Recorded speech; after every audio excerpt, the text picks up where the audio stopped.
오늘은 우리가 이제 가정에 다녔잖아요. 그래서 가정에 대해서 같이 살펴보고 있습니다. 오늘은 보이지 않는 교육, 분명히 보이지 않는 교육이라는 제목입니다. 교육학자들이 이 교육을 크게 두 가지로 나눈다고 합니다. 하나는 보이는 교육이 있고, 하나는 보이지 않는 교육이 있다. 그래서 이거를 히든 커리큘럼이다 이렇게 이야기합니다. 정식 교육 과정은 여러분 알다시피 수학, 과학, 영어, 국어 이런 것들이 정식 보이는 그런 교육 과정이죠.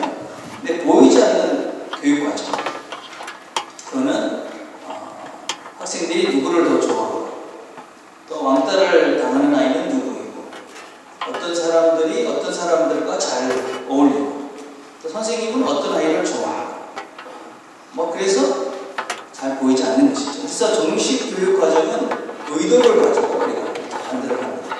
근데 숨은 교육 과정, 히든 커리큘럼은 자연스럽게 생기는 것입니다. 그래서 정식 교육 과정은 아주 분명합니다. 클리어하게 과학, 수학 이런 것들이 있죠. 근데 숨은 교육 과정은 미미합니다. 정식 교육 과정은 이 배운 것은 기말 시험이 끝나면 다 사라집니다. 어떤 때는 시험이 안 끝났는데 사라져서 문제가 되기도 합니다. 그렇죠? 곤란한데 숨은 교육 과정은 평생 계속됩니다. 평생 이 히든 커리큘럼에 의해서 보이지 않는 교육에 의해서 교육되어진 것들은 평생 간다는 것입니다. 근데 이 보이지 않는 이 히든 커리큘럼에서 교육이 되는 곳이 어디냐? 그것이 바로 가정입니다. 어떤 면에서는 전혀 교육 과정이 없는데 평생 교육하고 있는 것, 그것이 어디냐면 가정이죠. 그냥 사는데 교육이 되는 거예요. 사는 거. 참 무서운 말입니다, 여러분. 우리 집에서 내가 집사람과 이렇게 얘기하다 보면 한 번씩 깜짝깜짝 놀랍니다. 왜 놀라냐면 세호가 나하고 너무 똑같게 되는 거예요. 어찌들이 똑같노? 그래요. 근데 나하고만 똑같을 거예요. 우리 집사람하고 똑같을 때가 있어요. 왜 그럴까요? 안 가르쳐도 그냥 같이 사니까 따라할 수밖에 없습니다. 이게 교육입니다. 어떤 면에서는 평생 남는 이 교육은 부모님들에게 배웁니다. 먹고, 입고, 자고, 기도하고, 말씀하고 이런 모든 것들이 그냥 내추럴하게, 자연스럽게 부모에 의해서 교육이 되어집니다. 근데 우리가 이런 생각을 한번 해볼 수 있습니다. 우리가 신앙적인 문제에 있어서 서구의 교회들이 다 예수를 믿었습니다. 서구 사람들이 이 교회만 해도 여기가 이 정도로 됐으니까 여기가 아주 가득 찰 정도로 교회들이 아주 많이 있었습니다. 근데 지금은 이 서구 교회들이 다 비워져갔습니다. 왜 그랬을까요? 부모들이 분명히 교회를 잘 다녔을 것이고 그걸 보고 자랐는데도 서구 교회가 비워져 버렸어요. 왜 그랬을까요? 그런 배경에는 사람들 속에 특별히 믿고 안 믿고 간에 우리들 사고 속에 이혼론이라는 것이 자리 잡고 있습니다. 이혼론이 뭐냐면 이런 그림을 보시면 이렇게 우리의 그 생각 구조가 정신계, 영적인 것과 물질이 이렇게 나눠져 있다고 생각을 합니다. 그래서 영혼이 있고 그다음에 몸, 감각, 이성 이게 이제 인간을 구성하는 요소다 이렇게 생각합니다. 이런 생각은 서양뿐만 아니라 동양에도 다 그런 생각이 있습니다. 근데 이런 생각 가운데 어떤 우리가 전제를 가지고 있냐면 이 정신세계에는 가치가 있는 것이고 육체는 덜 가치가 있는 것이다.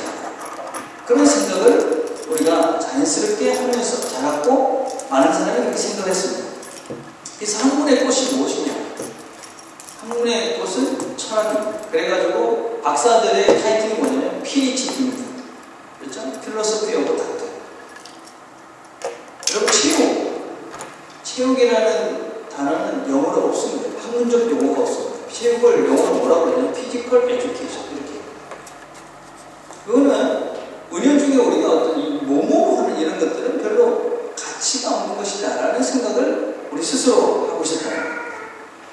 이런 것들 때문에 아주 많은 그런 부작용이 많이 있었습니다. 그래서 우리가 이렇게 가만히 역사적으로 또 어떤 교회 역사 이런 것들을 살펴보면 성속의 구분, 그래서 교회의 거는 거룩하고 세상에 사는 거는 안 거룩하다. 그런 생각들.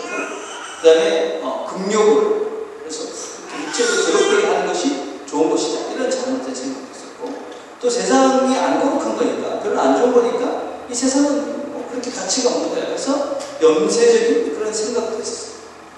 그러다 보니까 아주 신비로운 그런 생각들, 신비주의에 빠져있는 사람들도 많았었고, 또 이성을 무시했어요. 우리가 어떤 생각을 가지고 뭐 합리적으로 막 이러는 것들에 대해서 자꾸 무시를 하는 거예요. 그런데 지금 세상이 어떻게 바뀌었어요? 옛날에는 못 먹고 못 살 때는 이 육체가 가치 없다고 그래도 사람들이 그래 뭐 이게 뭐 재미도 없잖아요. 뭐 이 땅에 무슨 희망이 있어? 뭐 그렇게 생각을 했었어요. 그리고 어떤 신비적인 경험이 참 우리 삶에 참 큰 즐거움이 있었어요. 한국만 해도 1970년, 80년대까지만 해도 어떤 이런 우리가 이 육적인 것들에 대한 즐거움들에 대한 것들이 별로 없었어요. 그런데 90년대가 되고 2000년대가 됐어요. 지금 여러분 이렇게 보면 교회가 재밌어요? 세상이 재밌어요? 교회가 훨씬 재밌죠? 아니지, 네. 안 재밌죠, 그죠? 여러분 한번 생각을 해보세요. 교회 와서 이렇게 앉아있는 예배 드리는 것보다는 어떤 면에서는 바깥에 나가서 뭐 노는 게 훨씬 더 재밌습니다. 현실이에요, 현실. 이런 이중적인 그런 생각의 구조들이 사실 서구에서 이 어떤 우리의 어떤 삶의 질이 높아져가고 세상이 재밌어가면서 이중적 생각들을 하게 되는 거예요. 교회만 다니면서 교회에서는 교회가 거룩한 것이고 공력하며 살아야 되고 그 다음에 이 세상은 별로 좋은 게 아니다 이렇게 배웠는데 재밌는 거예요, 세상에. 그 두 가지 세계 속에서 살아가고 있는 부모님들을 그 다음 세대가 본 거예요. 그러니까 자녀들한테는 교회가 참 중요한 거야, 신앙이 중요한 거야 그랬는데 실제 삶 속에서는 세상이 더 좋고 더 재밌게 살 거예요. 그러니까 자녀들에게 어떻게 교육이 되느냐. 보이는 교육은 교회가 중요하다, 신앙이 중요하다고 얘기는 하는데 보이지 않는 교육은 세상이 더 좋았다. 그게 자연스럽게 자녀들에게 교육이 되고 그러니까 이 아이들이 다 교회를 떠난 것이죠. 그래서 여러분 신앙교육을 교회에서 하는 것이 아니고 신앙교육은 사실은 가정에서 해요. 가정. 여러분 저희들이 오늘 아주 중요한 얘기를 하는 게 여러분 다 좀 있으면 다 결혼을 가져야죠. 5년 후면은 다 가정을 가져야죠. 여기 안 가질 거는 진리를 빼놓고 다 가정을 이렇게 보이죠. 애기도 낳고 다 그래요. 심각하게 생각을 하셔야 돼요. 교육을 누가 하느냐? 교회에서 교육, 신앙교육 하는 것이 아니라 부모들이 하는 거예요. 저는 어떤 생각을 하고 있냐면 자녀들에게 주일날이 제일 중요하다. 주일날 예배 드리는 훈련만 자녀들에게 잘해줘도 자녀들이 크게 어긋나지 않을 것 같아요. 여러분 그렇다고 해서 뭐 주일을 빠지지 마라. 예배 우리 교회 와서 먹더라. 그런 얘기가 아니에요. 여러분 놀러 갈 수 있어요. 휴가 가서 그저 휴가 할 수 있죠. 그죠? 그래서 다른 지역 갈 수 있습니다. 그렇지만 거기 가서도 예배는 드려야 돼요. 이런 훈련을, 이런 교육을 해야 돼요.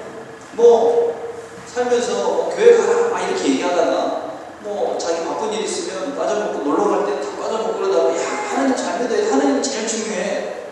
그럼 아이들이 얼마나 혼란스럽겠어요. 행동하는 걸 보면 하나님이 하나도 안 중요한 것 같은데 말로는 중요하다고 그러니까 어떤 거 보고 배우겠습니까? 아이들이? 행동으로 하는 그 보이지 않는 그 교육을 보고 자녀들이 자란다. 그래서 여러분 이 신앙교육 이걸 가정에서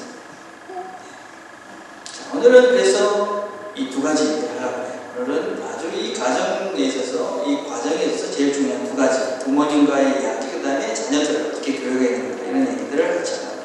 먼저 자녀들에게, 이 부모와 자녀의 관계, 이 관계를 어떻게 만들어야 되느냐. 6장 1절. 우리 한 번 읽어볼까요? 시작. 저는 주님께서 여러분의 부모에게 부정하십시오. 이것이 옳은 일입니다. 예, 6장 1절. 자녀들아 부모님에게 순종하라. 이게 옳다. 이게 우리가 천리라고 해요. 하늘의 부모님들에게 훌륭하는 건 아주 당연한 거예요. 근데 제가 여기 우리 또래들 쭉 보면 이게 좀 달라요. 이제 운동에서 나이가 좀 있는 친구들은 당연하지. 뭐 부모님한테 훌륭해야지. 근데 조금 내려올수록 좀 달라져요. 예를 들면 이런 거예요. 나가서 물 떠와. 그러면 네. 이러는 세대가 있어요. 근데 그 다음 세대는 물 떠와. 그러면 왜요? 이렇게 물어보는 세대가 있어요. 물은 아빠가 먹을 건데 왜 내가 물을 떠와? 뭐 이런 생각을 하는 거죠. 그죠? 근데 또 밑으로 내려오면 어떻게 되냐면 물 떠와. 아빠가 갖다 먹어요. 아빠가 먹을 건데 아빠 손발이 없어요. 이런 세대가 있다. 여러분 이게 여러분 생각이 어때요? 여러분 부모님이 물 갖고 와라 그러면 네 그런 세대니까 아니면 이상하다. 왜 아빠가 물 먹을 건데 왜 내가 갖고 오랄까? 이런 생각을 하는 사람. 만약에 여러분이 아마 자녀들은 아마 그렇게 생각할 가능성이 참 많아요.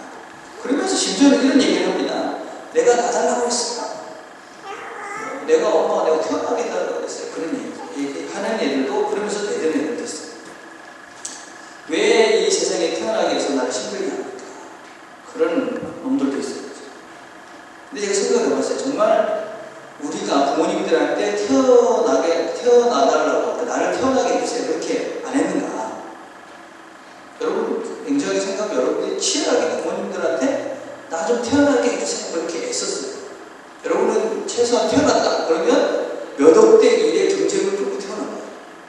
그렇죠. 다 알려달라 생리적 이런 거 다 아시죠? 그죠? 아주 치열한 경쟁을 뚫고 태어난 거야. 여러분 부모님들이 여러분 태어나게 하고 싶은 게 아니라 여러분들이 태어나자고 그냥 그 수십억 개의 그런 이 경쟁을 뚫고 태어난 거예요. 그래서 태어난 여러분을 태어나게 해달라는 그거를 뱃속에서 9개월 동안 담고 있다가 그러다가 낳은 거예요.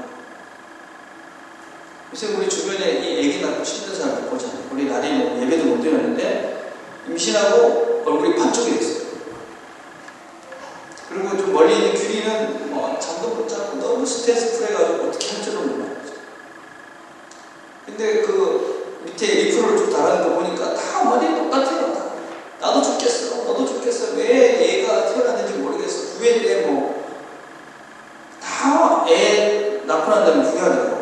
힘들다고 다 힘들어요. 근데 생각을 해보세요. 왜 이렇게 힘들어할까?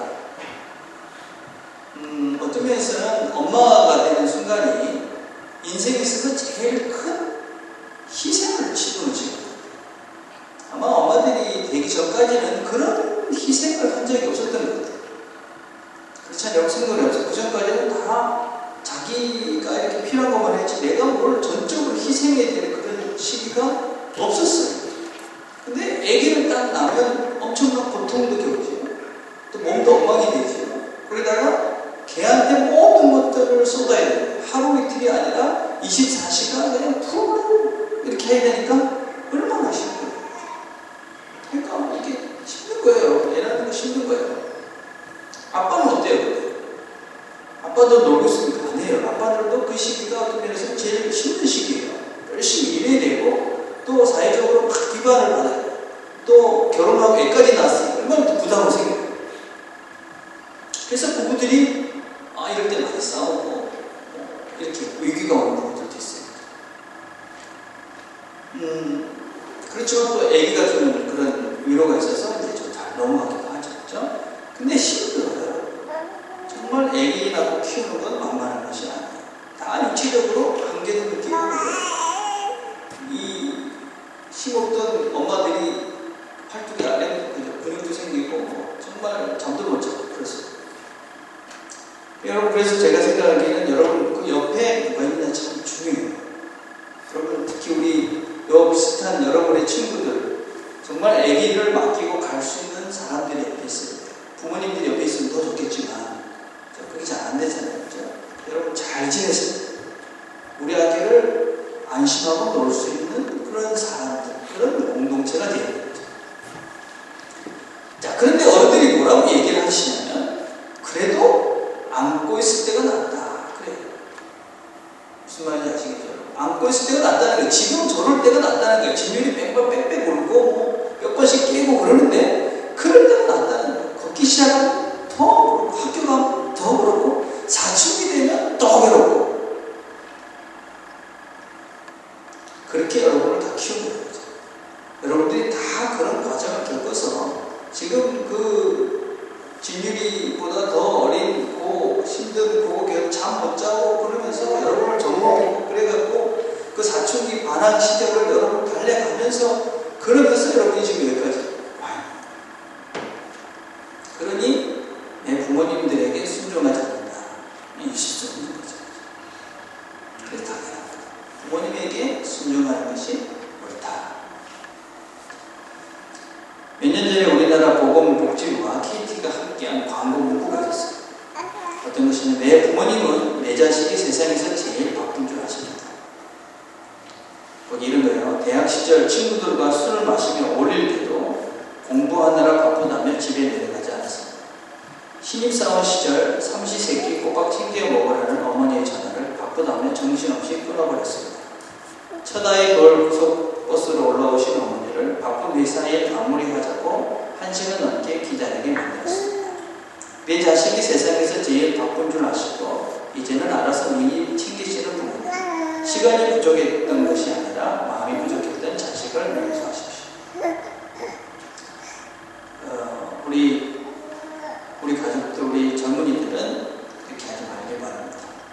혹시 여러분 마음에 안에 너무 잘못한 것 같아요. 집에 가서 전화하시고 엄마 잘 지내 이렇게 한마디 하시면 부모님들 마음은 여러분이 어떤 섭섭한 것 됐어도 다 도와줘. 엄마 고마워 이렇게 한마디 하시면 그래서 오늘은 부모님들 감사 그렇게 했으면 좋겠습니다. 자, 이런 사람들에게 어떤 복을 받는다고 성경은 얘기하고 있느냐. 이렇게 부모에게 순종하면 장수하고 잘 됩니다. 잘 살게 될 것이다. You will live 잘 살고 have a long life. 장수입니다. 여러분 신약을 이렇게 살펴보면 어떤 육체적인 축복을 언급하는 것이 거의 없어요.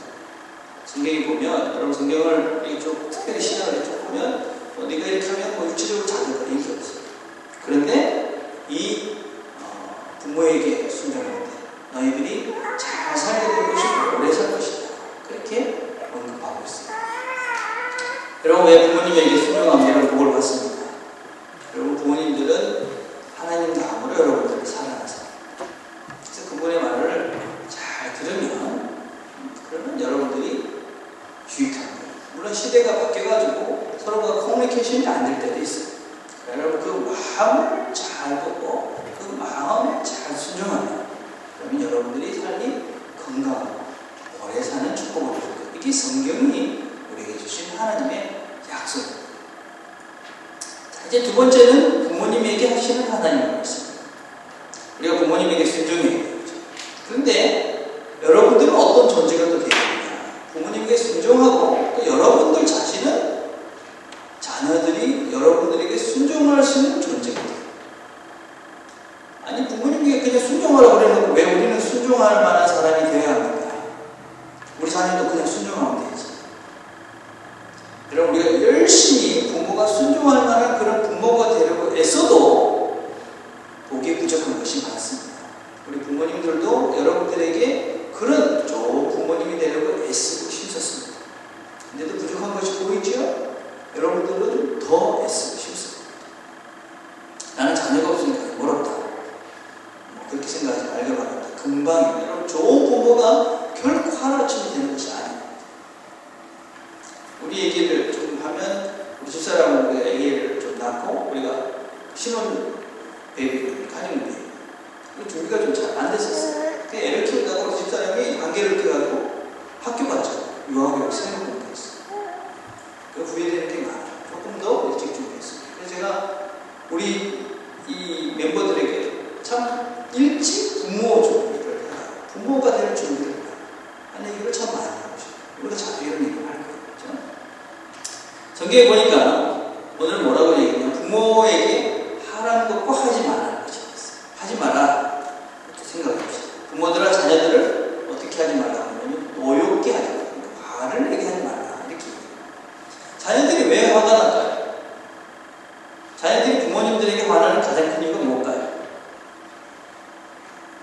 부모님들이 자기 마음대로 하려고 했어요. 잘못했다. 이게 무슨 얘기냐면 이 로마 시대에는 이 자녀에 대한 권리가 모두가 다 부모님들에게 있었어요. 그래서 이 부모님들이 만약에 애가 태어나면 이 아이를 죽일 수도 있었고 내다 버릴 수도 있었어요. 그러니까 노예와 물건을 이렇게 갖다가 팔 수 있듯이 이 부모님들이 자기 자녀도 그렇게 할 수 있었어요. 그러니까 자기 마음대로 할 수 있는 게 그 당시 법이었어요. 근데 그러니까 자녀들이 어떻게 했어요? 부모에 대해서 화가 많이 났었죠. 뉴질랜드는 그렇지 못하죠, 그죠? 이 자녀를 한번 때리기만 해도 큰일 납니다. 절대 자녀 때리면 안 되잖아요, 그죠? 그럼에도 불구하고 여전히 부모들의 마음속에는 자녀들을 자기 마음대로 하고 싶은 그런 욕심들이 계속 있어요. 저도 부모인데 아직까지 저도 있어요. 우리 세월. 장가 갈 나이가 다 됩니다. 아마 장가 가도 그럴 것 같아요. 쉽지가 않아요. 어떤 가정사역 연구소에서 잘못된 부모들의 태도를 운전사에 비해서 설명한 것이 있었어요. 뭐냐면 첫째가 과속형이에요. 나의 애가 5살, 2살밖에 안 했는데 얘를 뭐 20살, 뭐 30살 뭐 이렇게 그런 아이라고 생각하고 이렇게 대하는 거예요. 여러분 항상 빠른 것이겠죠. 넘치는 것이 훨씬 더 못하는 것보다 위험하다는 것을 기억하셔야 돼요. 그럼 빠르게 가는 게 결코 좋은 게 아니에요. 우리가 잘못된 생각이 참 많은데, 그죠? 그럼 빠른 게 좋은 게 아닙니다. 천천히 가서 문제가 안 생기는데 빠르게 돼서 사고가 나면 큰일이 나죠. 근데 부모님들이 다 빨리빨리 하기로 해요. 빨리빨리. 뭐든지 뭐 빨리 말도 하고, 빨리 기고, 빨리 뛰고, 뭐. 그래서 뭐 이렇게 건너뛰어서 공부도 뭐 2학년, 다른 2학년 할 때 우리는 3학년 했으면 좋겠고, 3학년, 4학년, 이래 생각을 하는데, 여러분 아주 위험합니다. 늦게 가는 게 더 안전하다. 이렇게 자꾸 과속하게 만드는 부모님들. 두 번째는 운전입니다. 아주 위험합니다. 이게 지금 자신을 성숙하지 못한 부모죠. 그래서 자기 감정대로 자녀를 하는 거죠. 그냥 자녀가 잘못해서 후중도 하지만 그냥 자기 기분에 따라서 이 자녀를 막 후중하고 뭐락하고 그래가지고 스스로 막 폭발하는 거죠. 그래서 부모가 되기 전에 먼저 해야 될 게 자기 자신의 감정들을 컨트롤할 수 있는 그런 인격을 먼저 갖고 가요. 세 번째는 끼어들기 형이에요. 자녀들이 스스로 할 수 있도록 이렇게 스스로 할 수 있는 능력을 키워줘야 되는데 그냥 모든 거 간섭해서 그냥 끼어들어서 다 대신해 줍니다. 문제가 많은 부모들이 많잖아요. 요새 그죠? 네.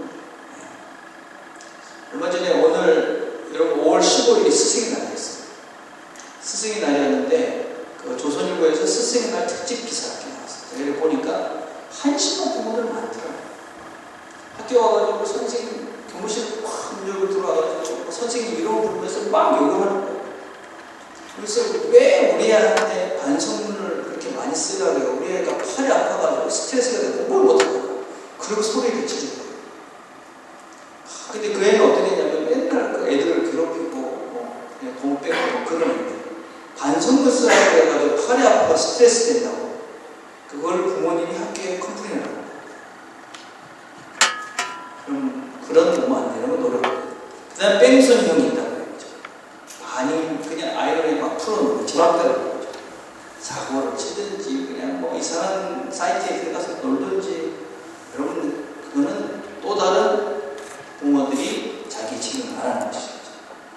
근데 다섯 번째가 이 초보 운전자들.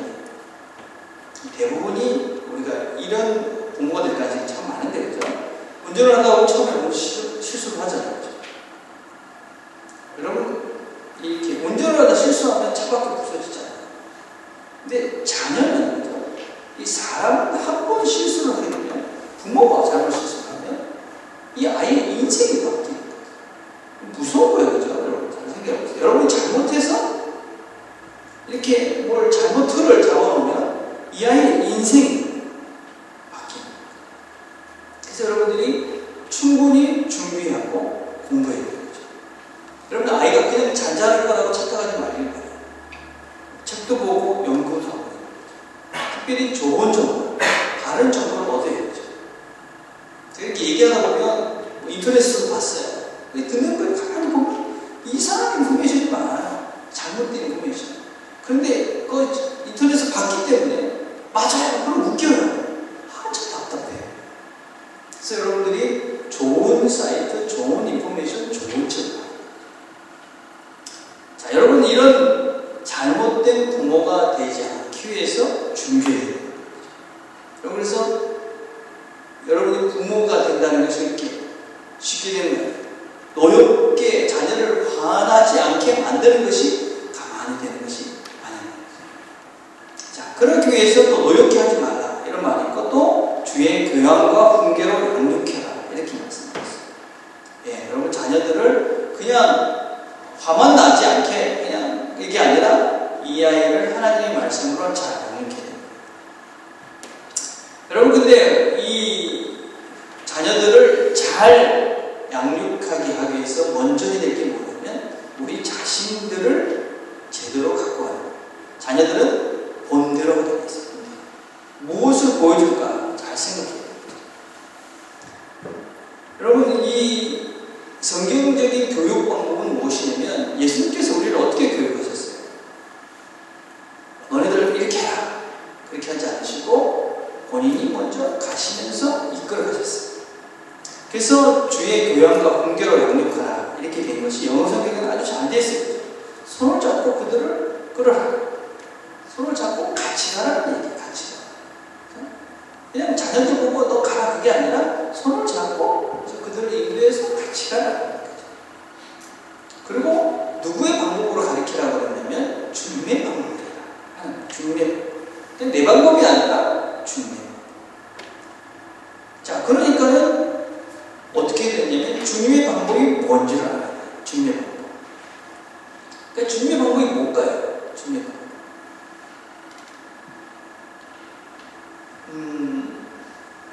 주님의 방법을 여러분들 알아야 되겠죠. 주님이 어떻게 우리에게 살라 하시는 것을 내가 알아야 돼요. 그걸 모르면 뭐 내가 주님의 방법으로 아이들을 인도해 갈 수가 없잖아요. 그래서 주님의 방법 그걸 잘 배워가는 것이 참 중요해요. 여러분 우리가 아침마다 외큐티를 하잖아요. 여러분 대충 생각하면 특별히 여러분들은 이게 어쩔 수 없이 이 컴퓨터나 이 스마트폰이나 이런 세대 속에 살 수밖에 없어요. 여러분 자녀들은 어떨까요? 더 그렇죠. 근데 생각을 해보세요. 그전 세대만 해도 사실 그런 게 없었으니까 교육이 안 됐어요. 근데 지금은 여러분 그렇게 살 거면 어떻게 할까요? 이걸 가지고 뭘 할 건지를 자녀들에게 잘 가르치셔야 돼요. 여러분 자녀들 아마 태어나서부터 아마 스마트폰 들고 다니면서 살 거예요. 근데 그거 가지고 뭐 해야 될까요? 우리나라 아이들의 통계를 보면 거진 이 인터넷에 사용되어지는 그 양의 70% 정도가 쓸데없는, 특히 60몇 정도가 게임하고 오락해요. 실제적으로 필요한 인포메이션을 얻는 퍼센테이지는 10%가 안 돼요. 왜 그러냐면 그걸 어떻게 써야 되는지 교육이 안 됐기 때문에. 근데 여러분 어릴 때부터 생각을 해보세요. 여러분의 자녀들이 아침에 켜서 컴퓨터를 켜면 하나님 말씀이 나오고 핸드폰을 켜서 하나님 말씀을 듣고 이런 훈련을 어릴 때부터 했다고 생각해보세요. 그럼 여러분 그 컴퓨터 켜놓고 거기서 이상한 거 볼 수 있겠어요? 여러분? 핸드폰 들고 다니면서 이상한 짓 할 수 있겠어요? 그래서 여러분들이 지금 우리가 시작하고 있는 이 아침에 웨이키트를 하는 걸 그냥 흘려들지 말고 여러분 자신들이 그것에 대한 훈련을 하시면서 생각을 하시고. 그래서 여러분 지금 진율이네가 잘하고 있잖아요. 아침에 진율이가 아침에 같이 틀어놓고 듣는 거예요. 그렇게 잘하면 어떻게 되겠어요? 우리 희범이네도 계속해서 하길 바라요. 잘하고 있을 거라고 믿습니다. 그렇게 하면 이 아이들은 이런 컴퓨터는 또 핸드폰은 하나님 말씀을 듣는 거구나. 이렇게 잘하는 거예요. 여러분 그런 위험만 우리가 자녀들에게 없이 해줘도 아이들이 이 잘못된 그런 위험 속에서 많이 그런 노출에서 제거할 수가 있는 거예요. 그래서 여러분들이 먼저 그런 말씀을 듣고 배워 생각을 정리하고 그런 생각을 가지고 자녀들을 가르쳐요. 그래서 여러분들이 바르게 알아요. 바르게 하는 게 쉽지 않습니다. 여러분 베드로전서 5장 8절에 뭐라고 얘기하냐면 근신하여 깨어라. 너희 대적 마귀가 오는 사자같이 두루다니며 삼킬자를 찾는다. 요한일서 5장 19절에는 또 아는 것은 우리는 하나님께 속해였고 온 세상은 악한 자 안에 처한 것이다. 그러니까 우리가 그냥 가만히 그냥 허벌레 이렇게 살면 그냥 악한 사자가 우리를 삼킬 것 같이 악한 이 세상이 우리를 자꾸 악한 쪽으로 인도해요. 우리 생각들이 바른 것이 아니라 안 좋은 쪽으로 생각이 갔습니다. 여러분 세상이 얼마나 무서운지 몰라요. 여러분 자녀들에 대해서 그냥 내가 지금 사는 것이 그냥 여기서 끝나는 것이 아니다는 것을 얼마나 명심해야 될지 몰라요. 내가 여기서 잘못 살면 그런 습관이 갈 뿐만 아니라 그게 실제적으로 유전자적으로 그냥 전달이 되는 거예요. 이 담배 피는 친구들이 있어서 좀 미안하긴 하지만 잘 들으세요. 얼마 전에 내가 신문에 보니까 이 담배를 피우게 되면 CTF4라는 유전자가 이 문제가 생깁니다.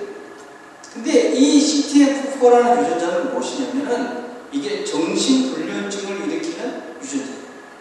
그래서 담배를 피우면 이걸 자꾸 건드려가지고 결국 그 자녀들은 이렇게 이 유전자가 문제가 생겨가지고 정신불면증이 생길 확률이 아주 높아져요. 무슨 말이죠? 그죠? 미국에서 14세, 15세 알코올 중독자 자녀와 그렇지 않은 자녀들을 데려놓고 연구를 했어요. 리서치를 했어요. 그런데 14세에서 15세 다 술을 아무도 안 먹던 애들이에요, 전혀. 그런데 같이 먹고 이렇게 연구를 했는데 14세, 15세이 다 먹던 알코올 중독자의 자녀들은 어떤 게임을 하는데 이 전두엽이 잘 움직이지 않아요. 전두엽이 어떤 역할을 하는지 알죠? 계산하고 추리하고 이런 능력이 굉장히 떨어져요. 그래서 연구 결과를 보니까는 알코올 중독 자녀들은 그렇지 않은 자녀에 비해서 알코올 중독이 될 가능성이 60%입니다. 그래서 알코올 중독이 되는 사람들은 60%가 유전적인 요소, 60%. 알코올 중독되는 대부분이 그러니까 절반이 넘는 사람들은 유전적이다. 그러니까 내가 아빠나 엄마가 알코올 중독이 되면 그 자녀는 알코올 중독자가 될 가능성이 60%입니다. 얼마나 무슨 일인지 몰라요. 무슨 얘기예요? 이렇게 우리가 잘못 사는 것이 여기서 끝나는 것이 아니라 그 다음 세대까지 영향을 줍니다. 이 세상이 그렇게 이 시스템이 이렇게 매진 거예요. 이거는 그냥 술, 담배 문제뿐만이 아닌 거예요. 우리 삶의 스타일도 마찬가지고, 그렇죠? 여러분 잘 아는 도박 같은 것들은 유전적 요소가 엄청 심하죠, 그렇죠? 오락도 마찬가지죠. 어떻게 해야 될까요? 우리 부모가 될 사람들이, 부모님들이 지금부터 우리의 생각과 몸과 행동과 삶의 이 모든 것들을 똑바로 하지 않으면 우리 자녀들을 바르게 가르칠 수가 없는 거예요. 내가 모르는 거죠. 세상은 전부 다 우리가 점점 더 악한 쪽으로 가기 때문에 그냥 흐지부지 살아가지고는 이게 안 됩니다. 그래서 여러분들이 무엇보다도 중요한 것은 바르게 하나님 말씀을 바르게 먼저 알고 그 말씀을 바르게 한 것을 그냥 아는 것으로 끝나는 것이 아니라 그것이 내 몸으로 체득이 되어져서 삶 속에서 그냥 나타나져야 돼요. 그래서 우리 자녀들이 그걸 보고 보이지 않는 교육을 그냥 받아서 그냥 따라가도록 이게 교육이 되는 거예요. 그냥 말로 해가지고 되는 것이 아니라는 거예요. 엄마는 몸으로는 세상이 더 재밌는데 입으로는 하나님의 주위에 그렇게 이야기해서는 자녀들이 그걸 듣지도 않을 뿐만 아니라 아이들도 이중적인 생각을 하면서 살 수밖에 없는 존재가 돼요. 그래서 여러분들이 지금부터 여러분의 몸으로 신앙의 바른 삶의 그런 습관들, 그런 삶의 모습들을 가져가야지만이 여러분의 자녀들은 그렇게 아름다운 신앙의 삶을 살아갈 수 있게 됩니다. 자, 그러면 어떻게 해야 되느냐? 여러분 자녀들을 양육할 때 이거 이거 아주 여러분 이 원리를 잘 두셔야 되는데 성경은 우리에게 훈계하라고 이야기했어요. 훈계. 훈계는 뭐냐면 자녀들을 꾸지람하라는 거죠. 근데 어떻게 꾸지람을 해야 되느냐? 이게 참 많이 다르더라고요. 어떻게 꾸지람을 해야 되느냐? 성경에서 자녀를 가르치는 원리가 무엇이냐? 어떻게 꾸지람을 해야 되느냐? 제가 이번 주에 잡지를 하러 갔는데 잡지에 이런 얘기가 있었어요. 하나라는 아이가 있어요. 이 아이는 에티오피아 아이인데 워싱턴주에 있는 양궁병이 입양이 됐어요. 13살이 됐는데 집 앞마당에서 시체로 발견됐어요. 부모가 아이를 때리고 붙어 방치해가지고 죽었어요.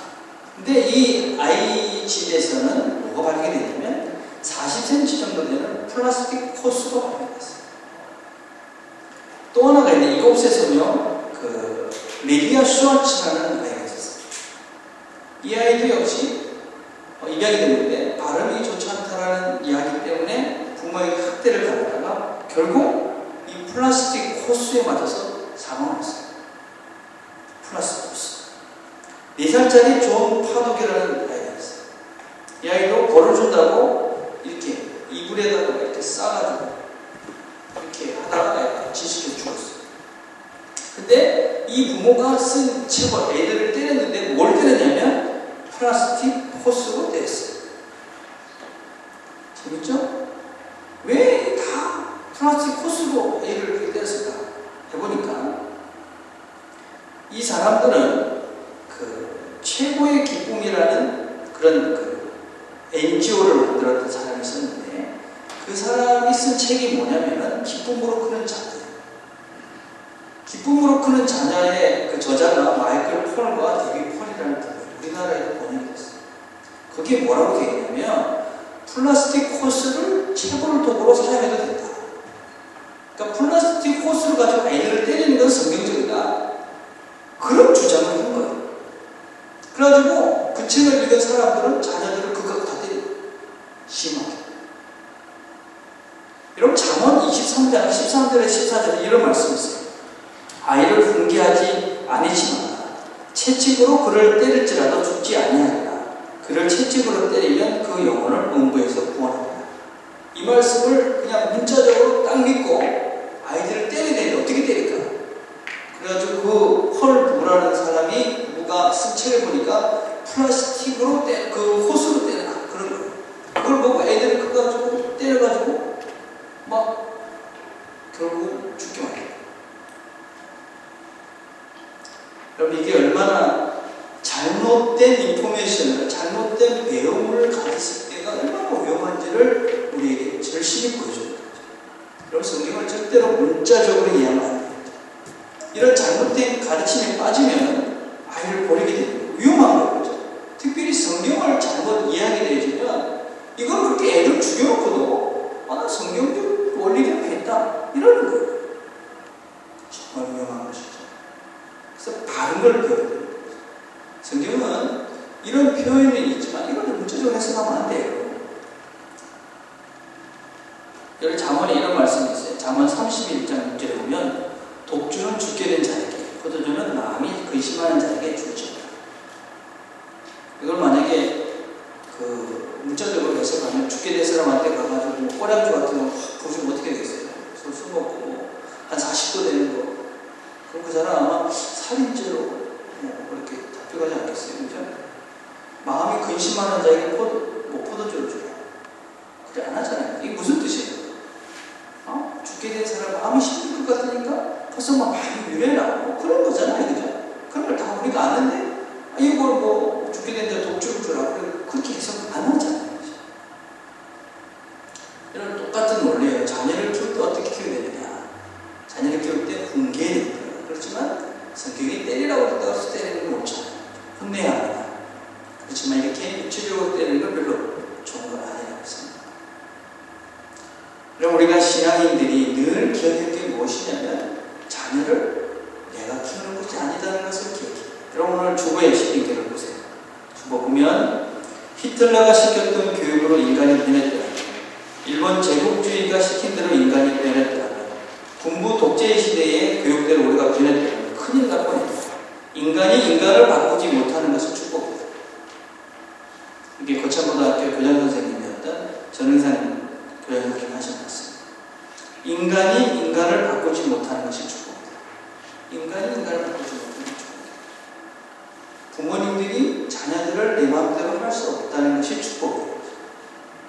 이게 무슨 의미인지를 잘 이해하셔야 돼요.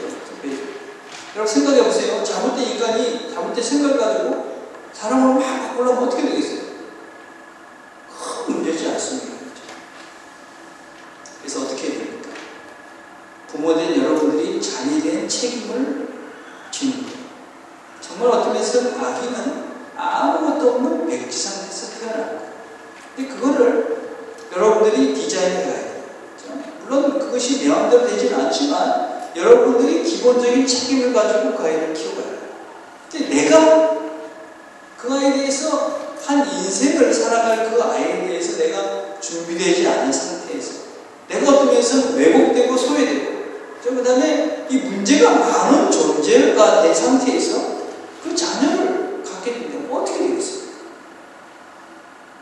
물론 우리가 완전해지지 못할 것입니다. 그럼에도 불구하고 우리가 자녀를 갖기 전에 한 인생, 어떤 면에서 나보다 나를 더 사랑하는, 내가 더 사랑하게 되는 그 존재가 바르게 자라나기 위해서 여러분 스스로들이 내 스스로가 올바른 존재, 바른 존재, 내가 정말 하나님을 믿고 하나님을 믿는 자녀로 아이를 키우고 싶다면 내가 먼저 그런 존재, 내가 서고 그런 존재가 되었을 때만이 우리 자녀들이 그런 나의 모습을 보고 따라서 그런 삶을 살게 되는 것이죠. 그래서 무엇보다도 여러분들이 결혼하기 전에 자녀를 갖기 전에 준비될 게 무엇입니까? 나를 준비하는 것입니다. 나의 성품, 나의 인격, 나의 신앙. 그것 준비되는 만큼 우리 자녀가 여러분 지적인 이런 것이 아니라 신앙적으로 성품적으로 바르게 자랄 수 있고 온전하게 자랄 수 있습니다. 우리를 잘 준비해서 우리 자녀들을 아름다운 하나님의 사람들로 잘 키워갈 수